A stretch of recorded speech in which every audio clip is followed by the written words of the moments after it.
Subscribe now and press the bell icon. Never miss an update. Neeraj sir mathematics class में आप सभी लोगों का हार्दिक स्वागत है। तो आज एक बार फिर से मैं आप लोगों के लिए जो एक्सरसाइज चल रही थी द्विघात समीकरण, वो द्विघात समीकरण की जो फर्स्ट एक्सरसाइज थी वो मैंने कंप्लीट करा दी है। आज मैं एक्सरसाइज नंबर 4.2 लेकर के आया हूँ। तो आइए जरा उसके बारे में थोड़ा चर्चा करते हैं, जिसमें से फर्स्ट क्वेश्चन में ये 5 पार्ट दिए हुए हैं। पूछा गया है कि गुणनखंड विधि से निम्न द्विघात समीकरणों के मूल ज्ञात कीजिए। इन सभी पार्टों को देखने के लिए इस वीडियो को आप अंत तक जरूर देखिए, और अगर ये मेरा वीडियो आपको अच्छा लगे तो लास्ट में आप सब्सक्राइब करना ना भूलें, जिससे कि जितने भी मेरे लेटेस्ट वीडियोस हैं आपको प्राप्त हो सकेंगे। तो देखिएगा, जो फर्स्ट वाला है वो दिया हुआ है x स्क्वायर माइनस के 3x माइनस के 10 इक्वल टू 0। और ये गुणनखंड आपने 8th क्लास से ही सॉल्व करना सीख लिया होगा। 8th 9th में बराबर आप फैक्टर करते चले आ रहे होंगे, और उन समीकरणों के कह रहा मूल ज्ञात कीजिए, यानी कि वो जो इसके गुणनखंड होंगे उसके हमें मान निकालना होगा। तो गुणनखंड किए कैसे जाते हैं, थोड़ा इस पर आपको ध्यान देना है। सबसे पहले तो हमें ये देखना होगा कि इस x स्क्वायर का गुणांक कितना है। अगर इसके पहले यहाँ पर कोई संख्या होती है तो इस लास्ट की जो अचर मान होता है उस अचर मान का उस संख्या से गुणा किया जाता है। लेकिन यहाँ पर गुणांक कुछ भी नहीं है, 1 है आपका। जब कुछ भी गुणांक नहीं होता तो 1 माना जाता है, और इसी -10 का इस हम 1 से अगर गुणा कर देंगे, जो कि यहाँ पर नहीं दिया हुआ है, अगर कोई संख्या दी होती है तो उससे गुणा किया जाता है। अब इस -10 का जब 1 से हम गुणा कर लेंगे तो कितना आएगा, -10 आएगा। अब हमें प्रयास ये करना है कि कोई हमें 2 ऐसी संख्याएं ज्ञात करना है जिनका आपस में हम गुणा कर दें तो -10 हो जाए, और उन्हीं दोनों संख्याओं को या तो जोड़ दें या फिर हम माइनस कर दें। तो संख्या कितनी आनी चाहिए, ओनली 3, यानी कि 3 आना चाहिए। इसके पहले जो चिन्ह लगा है इससे हमें कोई मतलब नहीं है। ये जो चिन्ह लगा हुआ है तो ये गुणा करने से संख्या आनी चाहिए, यानी कि 2 संख्याएं ऐसी ढूंढेंगे जिनका आपस में गुणा कर दें, -10 आ जाए, और उन्हीं दोनों संख्याओं को जोड़ दें या घटा दें तो फिर 3 आ जाए। तो कौन सी संख्या होगी, 5 और -2, क्योंकि 5 में अगर हम 2 घटा देते हैं तो 3 मिल जाएगा, और इसी 5 का अगर हम -2 से गुणा कर दें तो कितना आएगा, -10 आ जाएगा। तो 5 का -2 से गुणा करने से -10 हो जाता है, 5 में 2 घटा देने से 3 आ जाता है। इसका मतलब वो दोनों संख्याएं कौन सी हैं, 5 और -2। अब इन्हीं दोनों संख्याओं से हमें इसके फैक्टर यानी गुणनखंड करने हैं। तो कैसे करेंगे जरा देखिएगा। ये लिखा हुआ है आपका x स्क्वायर, ये जो माइनस लगा है तो ये यहाँ पर हम माइनस लगाएंगे, और इस 3 को हम क्या लिखेंगे, 5 - 2, क्योंकि 5 में 2 घटा देते हैं 3 आता है, और ये इंटू में जो x लिखा तो यहाँ पर हम इंटू में x राइट कर देंगे। फिर लिखा हुआ है -10, और बराबर में कितना दिया हुआ है, 0। ये आपका स्टेप क्लियर हुआ। ये 5 और 2 कैसे है आपको पता है। अब इसको सॉल्व करने के लिए x स्क्वायर, इस माइनस का हम अंदर गुणा करेंगे और इस x का भी अंदर गुणा करेंगे। तो इस माइनस का हम 5 से गुणा करेंगे तो आएगा -5, और x का भी जब 5 से गुणा कर देंगे तो हो जाएगा 5x। अब ये जो माइनस और ये माइनस है, इस माइनस और माइनस का गुणा हो जाता है प्लस, और x का जब 2 से गुणा कर देंगे तो ये हो जाएगा 2x। फिर लिखा हुआ है आपका -10, और बराबर में दिया हुआ है 0। अब इसमें से हम इन 2 को हम एक साथ कर लेंगे और इन 2 को हम एक साथ कर लेंगे, यानी कि इनके हम पेयर बना लेते हैं, जोड़ा बना लेते हैं। अब इन दोनों में से जो संख्या कॉमन है, जो उभयनिष्ठ है, जो संख्या दोनों में से हो वो हम कॉमन लेते हैं। तो देखिए यहाँ पर x है और यहाँ पर भी x है, तो ये हम x ले लेंगे कॉमन। अब हमें क्या करना है, भाग देना है, डिवाइड करना है। तो इस x का जब x स्क्वायर में हम डिवाइड करेंगे, ये सिंगल x है, केवल एक x है, और ये x की घात 2 लगी यानी x 2 है, तो एक x से एक x कट जाएगा, तो एक x यहाँ पर तब भी बच जाएगा, तो हम यहाँ पर राइट करेंगे। फिर ये माइनस लगा है तो यहाँ पर हम माइनस भी राइट कर लेंगे। अब इस x से ये वाला x कट जाएगा, क्योंकि इस x का हमें 5x में तो डिवाइड करना है, तो x से x कट जाएगा तो केवल बचेगा 5, उसको हम राइट कर लेंगे। इसके बाद अब इस दोनों में से देखेंगे कि इसमें से कॉमन क्या है। जैसे यहाँ पर पहले प्लस लगाया तो प्लस तो हमें लगाना ही है। अब 2x माइनस के 10 लिखा, तो इन दोनों में से क्या कॉमन है। जैसे यहाँ पर 2 लिखा हुआ है तो 2 और 10 इन दोनों में से हम 2 कॉमन ले सकते हैं, क्योंकि 2 से 2 कट जाएगा और 2 का भाग 10 में भी चला जाता है, इसलिए हम 2 कॉमन लेंगे। और यहाँ पर x है लेकिन यहाँ पर x नहीं है तो x कॉमन नहीं लेंगे, क्योंकि एक ही में है। अगर दोनों में होता तो x भी कॉमन लेते। जैसे इन दोनों में x था तो हमने x कॉमन ले लिया था, तो यहाँ सिंगल में x है तो हम कॉमन नहीं लेंगे, केवल 2 कॉमन लेंगे। और 2 हम इसलिए ले रहे हैं क्योंकि 2 का दोनों में से भाग जा रहा है। अब भाग दे दीजिए, 2 से 2 कट जाएगा, केवल x बचेगा, फिर ये माइनस। अब 2 का इस 10 में भाग दे देंगे तो 2 पंची 10 और बराबर में क्या बचा 0। अब ये जो है आपका x माइनस 5 और ये भी x माइनस 5 है। गुणनखंड के लिए ध्यान रखना होता है कि यहाँ पर जो संख्याएं आती है वो दोनों सेम आनी चाहिए, तभी हमारा जो अगला स्टेप होगा क्लियर होके जाएगा। तो अब ये x माइनस 5 और x माइनस 5 है तो हम ये कॉमन ले लेंगे, क्योंकि दोनों में से मिल रहा है। तो अब इसी x माइनस 5 से ये वाला x माइनस 5 अगर हम डिवाइड करेंगे, काटेंगे तो कट जाएंगे, केवल क्या बचेगा x बचेगा। फिर इसी x माइनस 5 से इस x माइनस 5 में डिवाइड करेंगे तो ये फिर से कैंसिल हो जाएंगे, केवल बचेगा प्लस का 2 और बराबर में क्या दिया हुआ है, यहाँ पर 0 दिया हुआ है। ये तो गुणनखंड हो गया, लेकिन उसने पूछा है कि गुणनखंड विधि से निम्न द्विघात समीकरणों के मूल ज्ञात कीजिए। ये जो मूल ज्ञात करना है तो अब ये कैसे होंगे, क्या करो कि ये जो x माइनस 5 है इसको 0 के बराबर करो। तो x माइनस 5 को जब हम 0 के बराबर करेंगे तो x बराबर, यानी इस माइनस 5 को हम पक्षांतर करेंगे, ये माइनस 5 जब पक्षांतर कर देंगे तो हो जाएंगे प्लस की 5।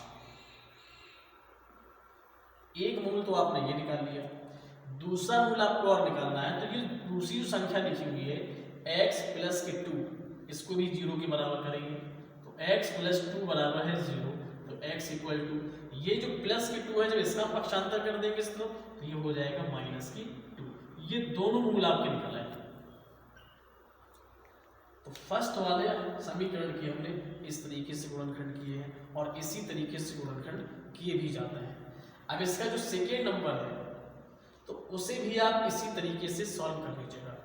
सेकेंड नंबर में जैसे लिखा हुआ है 2x square plus x minus के 6 बराबर 0 दिया हुआ है।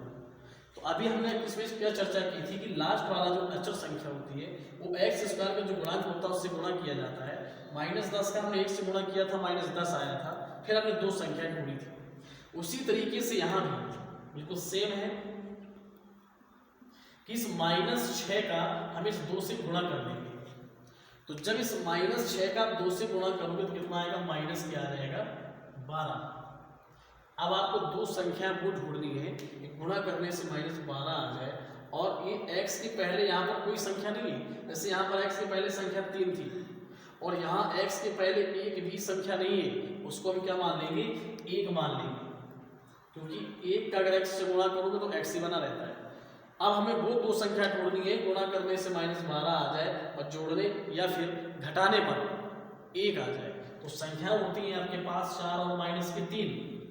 4 का अगर इस माइनस 3 से हम गुणा करेंगे तो माइनस के 12 आएंगे और 4 अगर हम 3 को घटा देंगे तो केवल 1 आ जाएगा। आप लोग सोच रहे होंगे कि इस संख्या कैसे पता चल जाती है कि 4 और माइनस 3 कैसे आ गया। तो ये जो संख्या आ जाती है गुणा करने से इसकी लासा ले लिया जाता है ऐसे, और लासा निकालने से वो संख्या ढूंढ जाती है।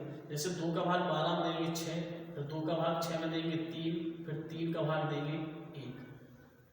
अब वो संख्याएं इनमें से आपको ढूंढना होता है। अब जैसे हमने पता कर लिया कि 2 से 2 गुणा कर देंगे 4 आएगा और ये 3 तो 4 में 3 का अगर गुणा कर देते हैं तो 12 आ जाता है और 4 में 3 घटा देते हैं तो फिर 1 आ जाता है। तो इस तरीके से आप गुणनखंड करके आप रफ में निकाल सकते हैं। अब जब दोनों संख्याएं आपको प्राप्त हो गई, अब आप सॉल्व करते हैं तो इसको लिखेंगे 2x स्क्वायर प्लस ये जो x लिखा हुआ तो यहाँ पर क्या राइट कर देंगे 4 माइनस की 3, क्योंकि 4 में हम 3 घटाएंगे तभी तो ये बचता है, और इंटू ये x, फिर माइनस के 6 और बराबर दिया हुआ है 0। इसको कैसे सॉल्व करते हैं? 2x स्क्वायर प्लस इस x का जब 4 से गुणा कर देंगे तो हो जाएगा 4x, फिर इसी x का -3 से गुणा करेंगे तो -3x और -6 बराबर दिया हुआ है 0। ध्यान आपको ये देना कि यहाँ पर प्लस लगा है तो प्लस का किसी भी संख्या में गुणा करने से चिन्ह में कोई परिवर्तन नहीं होता है। ये प्लस के 4 थे तो ये प्लस का 4 रहेगा, ये माइनस के 3 है तो ये माइनस के 3 रहेंगे। लेकिन यहाँ पर पहले माइनस लगा था, इस माइनस को हमने अंदर गुणा किया तो ये देखिए प्लस के 5 है तो ये माइनस हो गया और ये माइनस के 2 है तो प्लस हो गया। यानी कि माइनस के अंदर गुणा करने से चिन्ह बदल जाता है, लेकिन प्लस के अंदर गुणा करने से चिन्ह नहीं बदलता है। जिस तरीके से हमने यहाँ इसके पेयर बनाए थे अलग अलग, उसी तरीके से इनके भी हम अलग अलग पेयर बनाएंगे, अलग अलग जोड़ा बना लेंगे। अब इसमें से कॉमन क्या होगा? देखिए यहाँ भी x है और यहाँ भी x है तो x कॉमन लेंगे। x के साथ साथ संख्या भी देखिए यहाँ पर 2 है और यहाँ पर 4 है तो इस 2 और 4 में कॉमन आपका 2 है, क्योंकि 2 से 2 कट जाता है और 2 का भाग 4 में भी चला जाता है तो 2 भी कॉमन हो गया। अब भाग दे दीजिए, 2 से तो 2 कट जाएगा, x से x स्क्वायर में भाग देंगे तो 1x बचेगा, फिर ये प्लस लगा हुआ है। अब 2 का जब हम 4 में भाग दे देंगे तो 2 बार जाएगा और ये x से x कट जाएगा। इसके बाद इन दोनों में से क्या कॉमन है? माइनस कॉमन लीजिएगा, क्योंकि दोनों जगह माइनस लगा हुआ है और ये 3 और ये 6 दोनों संख्याओं में 3 का भाग जा रहा है तो 3 कॉमन ले लेंगे। x केवल एक ही जगह है तो x कॉमन नहीं आएगा। अब इसका भाग दे दीजिए, माइनस से माइनस कट गया, 3 से 3 कट गया, केवल x बचा। अब ये माइनस और माइनस हो जाएगा प्लस, और 3 का जब 6 में भाग दे देंगे तो 3 दूनी 6 हो जाएगा, बराबर में कितना दिया हुआ है? 0 दिया हुआ है। अब देखिए ये संख्या दोनों आपस में बराबर आ गई, तो वो सेम आ गई और आना भी चाहिए। अब यही दोनों संख्याओं को हम कॉमन लेंगे, x प्लस के 2, तो ये x प्लस 2 से x प्लस 2 कट जाएगा तो केवल ये वाला 2x बचेगा। फिर इस x प्लस 2 को भाग दे देंगे, x प्लस 2 से ये कट जाएगा, केवल ये वाला बचेगा बीच का माइनस के 3 और बराबर में दिया हुआ है 0। अब हमें मूल ज्ञात करना है, गुणनखंड तो ये हो गए, मूल ज्ञात करना है तो इनको हमें करना होगा 0 के बराबर। यानी इस x प्लस 2 को जब हम 0 के बराबर करेंगे तो x इक्वल टू ये जो प्लस के 2 इधर आएगा तो माइनस के 2 हो जाएंगे। एक तो ये निकल आया, दूसरा 2x माइनस 3 को जब हम 0 के बराबर करेंगे तो 2x माइनस के 3 बराबर 0, तो 2x बराबर ये जो माइनस के 3 यहाँ आएंगे तो प्लस के 3 और x बराबर हो जाएगा 3, और ये जो गुणा में 2 लिखा है जी आ जाएगा बटे। तो दूसरा आपका मूल हो गया x इक्वल टू 3/2। तो जिस तरीके से हमने दूसरा भी सॉल्व किया है, इसी तरीके से आपको और भी पार्ट जो दिए गए हैं सॉल्व करिएगा। हम इसमें अभी आपको 3rd नंबर और आप देखिएगा, क्योंकि अंडर रूट लगा हुआ है और अंडर रूट में भी किस तरीके से संख्या ढूंढी जाती है, जरा वो भी देखिएगा।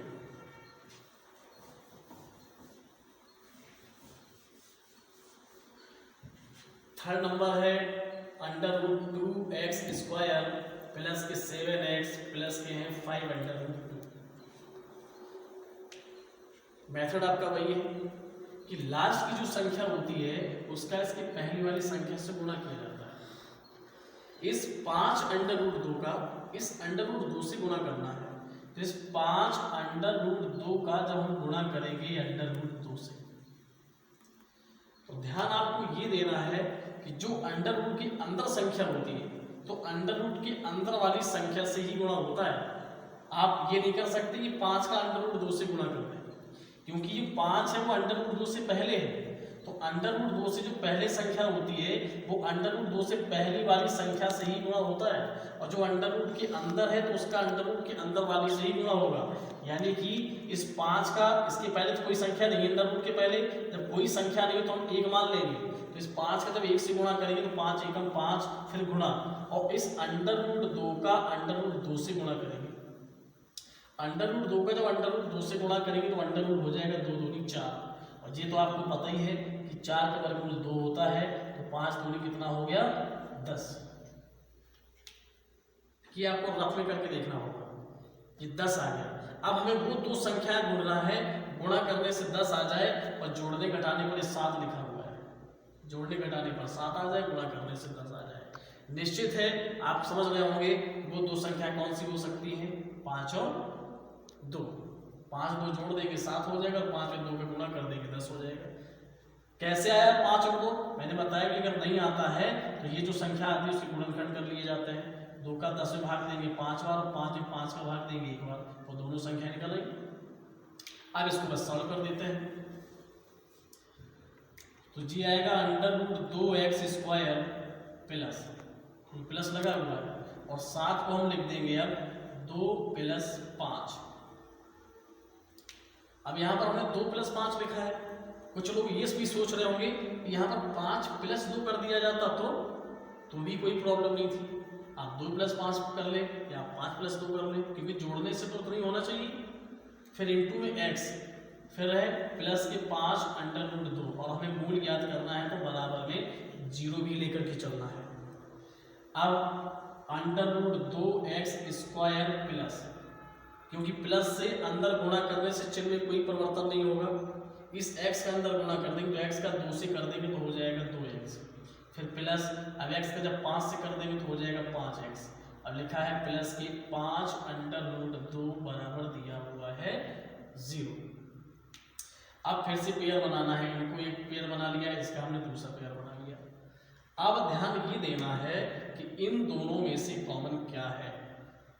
x और x तो आपको कॉमन लग रहा है, लेकिन √2 यहाँ है और यहाँ पर 2 दिया हुआ है, यहाँ भी आपको कॉमन मिलेगा। तो हम एक स्टेप आपको और बता देते हैं, थोड़ा क्लियर हो जाएगा कि √2x² प्लस, ये जो 2 लिखा हुआ है, इस 2 को हम इस तरीके से राइट भी कर सकते हैं, √2 गुणा √2। इस 2 को लिखा है हमने √2 गुणा √2, क्योंकि √2 और √2 का गुणा कितना होता है, √4 होता है, और 4 का वर्गमूल कितना होता है, 2 होता है। हम कह सकते हैं कि 2 को हम ऐसा लिख सकते हैं √2 गुणा √2, और इंटू में कितना दिया हुआ है आपका x, फिर है 5x प्लस के है 5 √2 बराबर दिया हुआ है 0। अब यहाँ पर आप पेयर बनाइए। आप देखिए दोनों में से कॉमन क्या है। अब देखिए √2 ये लिखा है, √2 ये लिखा है, तो √2 तो कॉमन हो ही गया, और यहाँ भी x है और यहाँ भी x है, तो x भी कॉमन हो जाएगा। अब √2 से √2 तो कैंसिल हो गया, x से एक x कैंसिल हो जाएगा, तो सिंगल x तभी बचेगा। फिर यहाँ पर प्लस दिया हुआ है, √2 से √2 कट गया, x से ये x भी कट जाएगा, केवल एक √2 बचेगा प्लस। अब इन दोनों में देखिए ये 5 है और ये भी 5 है, तो 5 कॉमन लेना है आपको।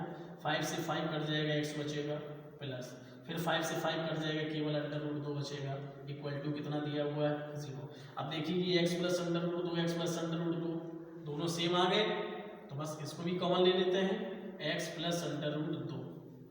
तो अब x प्लस √2 से ये कैंसिल हो जाएगा, तो केवल बचेगा √2x ये वाला। फिर इसी x प्लस √2 का इसमें भाग दे देंगे x प्लस √2 से, तो ये भी कैंसिल हो जाएगा, केवल बचेगा प्लस की 5 ये बीच वाला, और इक्वल टू में कितना है 0। हमें मूल ज्ञात करना है, तो मूल ज्ञात करने के लिए इनको 0 के बराबर करना है।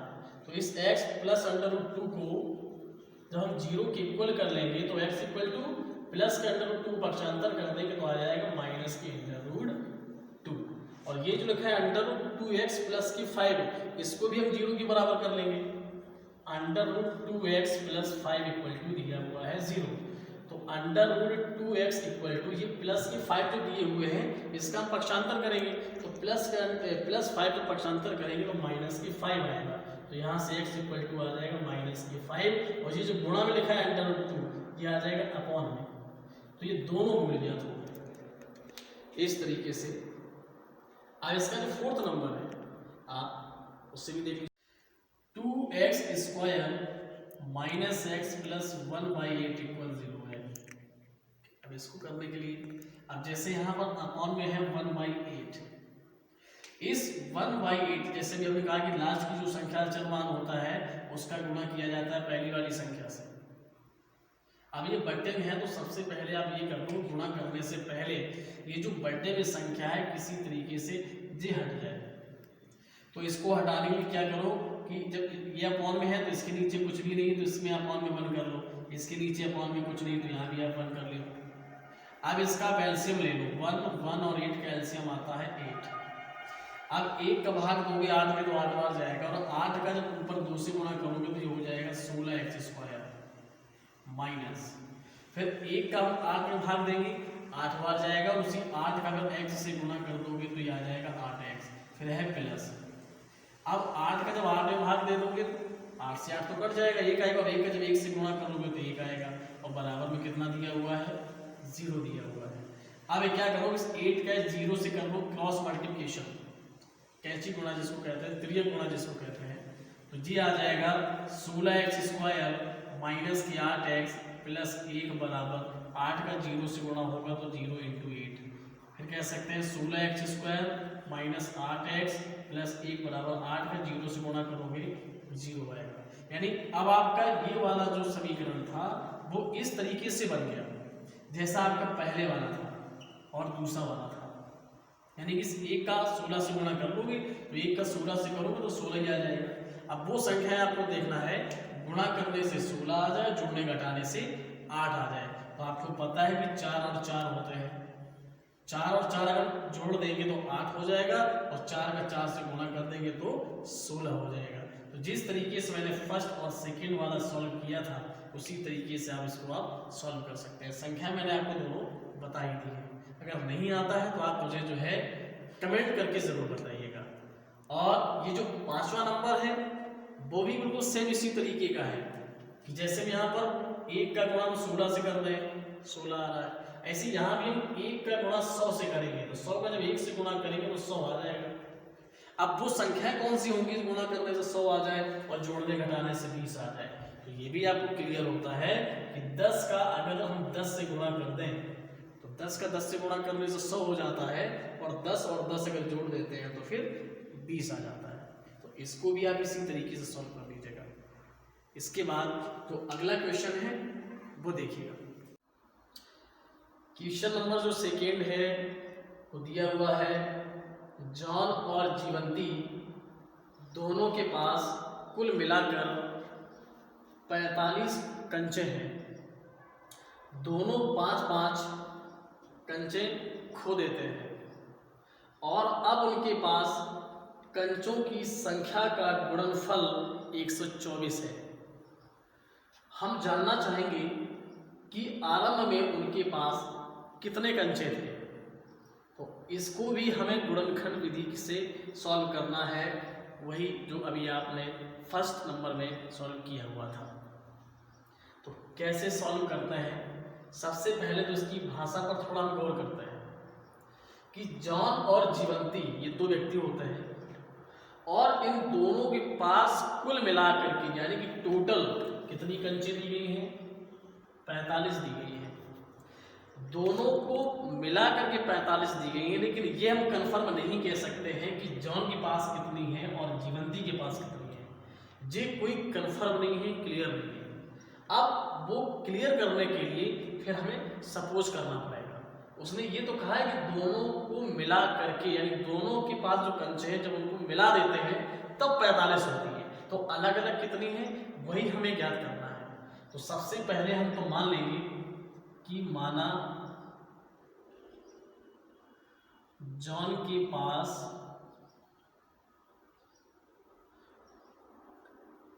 कंचों की संख्या हमने x मान ली कि जॉन के पास जो कंचे हैं वो x हैं, तो जीवंती के पास कितनी होंगी फिर, जीवंती के पास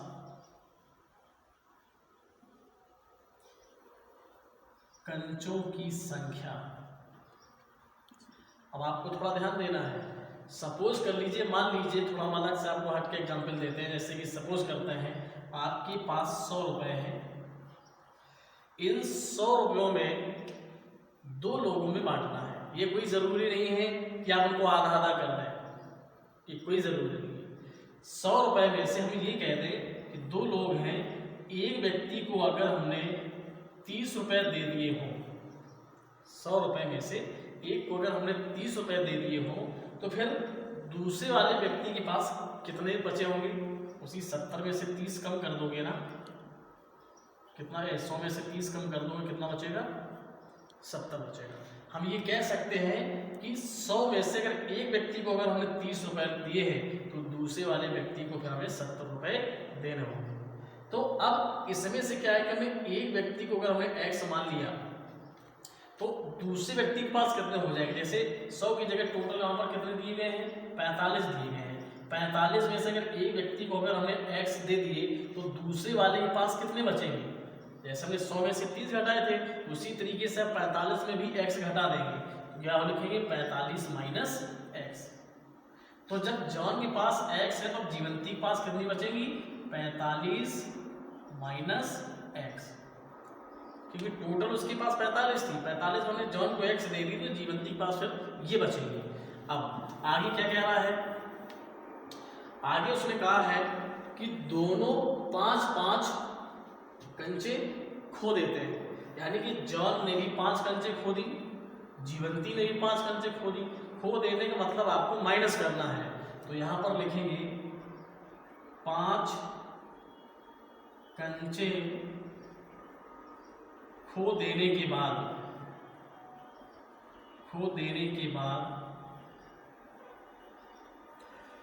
जॉन के पास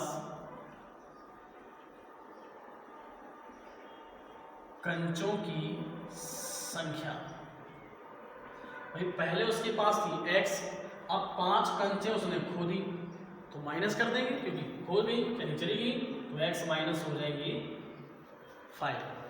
उसी तरीके से जीवंती के भी तो 5 खो गई, क्योंकि दोनों ने 5-5 खो दिए।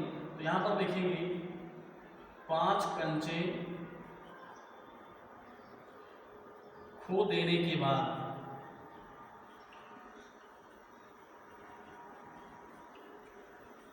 जीवंती के पास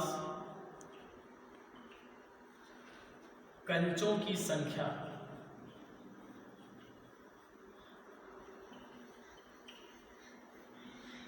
जीवंती के पास पहले कितनी थी 45 माइनस एक्स थी, 5 खो दी है तो इसी 45 माइनस एक्स में 5 इसमें भी हम कम कर लेंगे।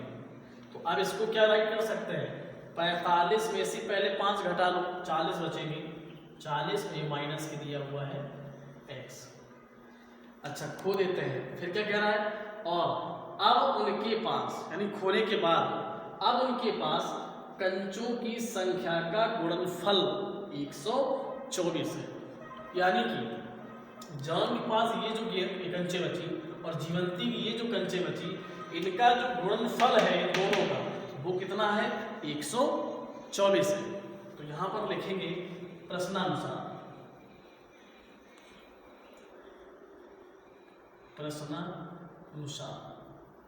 यानी जैसा कि प्रश्न ने कहा है कि दोनों का गुणनफल, तो करिएगा x माइनस की 5 इंटू है 40 माइनस की x, इन दोनों का जो गुणनफल है वो दिया हुआ है 124, तो बराबर कर देंगे 124।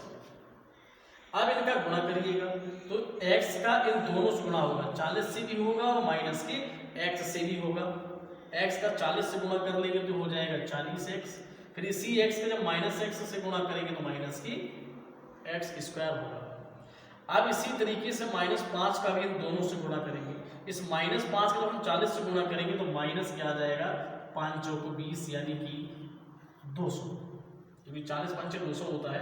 अब -5 का जब -x से गुणा करेंगे तो ये माइनस और माइनस हो जाएगा प्लस, और 5 का जब x से गुणा कर देंगे तो 5x हो जाएगा, और बराबर में लिखा हुआ है 124। अब इसको कैसे सॉल्व करेंगे, तो ये 40x है और जी प्लस के है 5x, तो 40 और 5 जोड़ देंगे तो ये हो जाएगा 45x, फिर है माइनस एक्स स्क्वायर, ये है माइनस के 200, इस बराबर जो 124 से इसका पक्षांतर कर लाएंगे तो हो जाएगा -124, और बराबर में क्या बचेगा 0, क्योंकि बराबर की जो बाद संख्या थी वो तो पहले आ गई, तो अब बराबर के बाद बचेगा 0, तो ये आएगा 45x माइनस के एक्स स्क्वायर। ये माइनस माइनस के हैं दोनों, जब दोनों संख्या माइनस माइनस की होती है जोड़ दी जाती है, लेकिन चिन्ह माइनस के लगता है तो माइनस का चिन्ह लगा देंगे, और 200 में 124 जोड़ देंगे तो हो जाएगा 324, बराबर दिया हुआ है 0। अब क्या करते हैं कि माइनस के दोनों पक्षों में आप गुणा कर दीजिएगा, जब माइनस के जब गुणा कर देंगे जो प्लस के हैं वो माइनस के हो जाएंगे 45x, और जो माइनस एक्स स्क्वायर है वो हो जाएगा प्लस के एक्स स्क्वायर, और जो माइनस का है तो प्लस के हो जाएंगे 324, और बराबर हो जाएगा 0। अब इसको हम लिखते हैं, जैसे आपने 9 में पढ़ा होगा मानक रूप, यानी या तो आरोही क्रम लिखिए या अवरोही क्रम लिखिए। इसको अब हम लिखेंगे अवरोही क्रम में, यानी कि एक्स स्क्वायर को लिख लेंगे पहले, फिर माइनस के 45x है तो इसको लिख देंगे बाद में, फिर है प्लस के 324 बराबर दिया हुआ है 0, यानी कि इसको हमने द्विघात समीकरण के रूप में बना दिया। अब ये जो द्विघात समीकरण बन गया, इसके हमें करने हैं गुणनखंड। जिस तरीके से आपने फर्स्ट वाले पार्ट के सारे पार्ट सॉल्व किए थे, उसी तरीके से अब इसको भी सॉल्व करना होगा।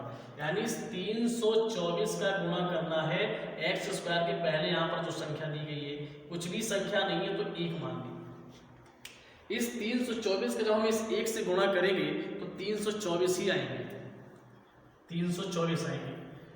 अब हमें करना क्या है कि कोई दो संख्याएं आपको ढूंढना है कि उनका अगर आपस में गुणा कर दें तो 324 आ जाए, और जोड़ दें घटा दें तो फिर 45 आ जाए, जैसे आपने फर्स्ट वाले सॉल्व किए। तो इसकी भी संख्या कौन सी है, एक 36 है और एक 9 है। अगर इस 36 और 9 इन दोनों का हम आपस में गुणा कर दें तो 324 हो जाएगा, और इसी 36 में से 9 अगर हम जोड़ दें तो 45 हो जाएगा। दो संख्याएं आ गई। ये संख्याएं कहाँ से आएंगी ये भी मैं आपको बता चुका हूँ। इस 324 का गुणनखंड कर लीजिए। अगर फर्स्ट वाले पार्ट के अगर समझ में आए हैं, बिल्कुल सेम उसी तरीके से सॉल्व करिएगा। फिर यहाँ से आपकी जब गुणनखंड हो जाएंगे तो एक्स के मान निकाल आएंगे। वो जो एक्स के मान निकलेंगे, तो एक्स आपने क्या माना था, जान के पास, जो एक्स का मान निकलेगा वो जान के लिए अंचो हो जाएगी, और वही एक्स का मान अगर 45 में से उसी को घटा दीजिएगा, 45 में से जान वालों को घटा दीजिएगा तो जीवंती की निकल आएंगे। तो आप इसको आगे उसी क्रम से आप पढ़ा लीजिएगा जिस तरीके से आपने फर्स्ट पार्ट सॉल्व किए हुए हैं। Thank you.